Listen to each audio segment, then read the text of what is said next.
Ben Lake. Deputy Speaker, I'd also like to join with others in congratulating my honourable friend, the member for Glasgow North West, not only in securing this important debate this afternoon, but also for her tireless work with others to raise awareness of the difficulties that individuals with MB endure, for relentlessly challenging authorities to improve on the way in which they support sufferers, and for giving voice to those who all too often feel abandoned and alone.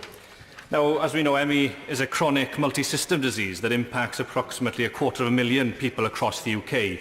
Now, to put that number into context, ME affects more people than the terrible Parkinson's disease and multiple sclerosis combined.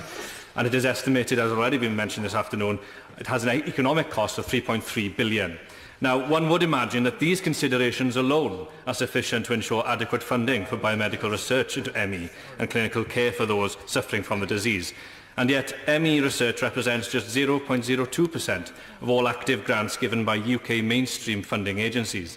It really does beg a belief that research into an affliction that leaves a quarter of sufferers house or bedbound, and from which 95% of people do not recover, receives so little funding.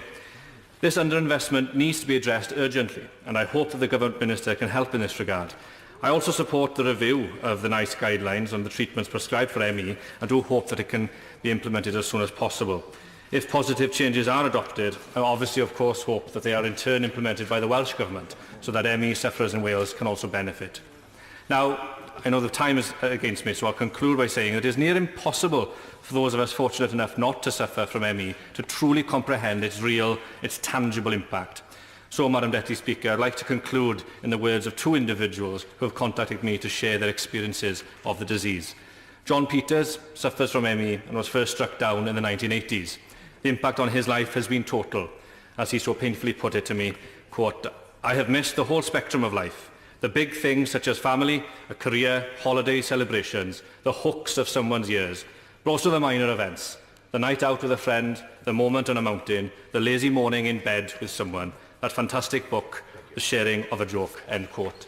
And then Saran, a teenager from Ceredigion who suffered from ME for over a decade and is now mostly housebound after receiving a formal diagnosis last year. She told me, "I have no idea what a life without chronic pain is.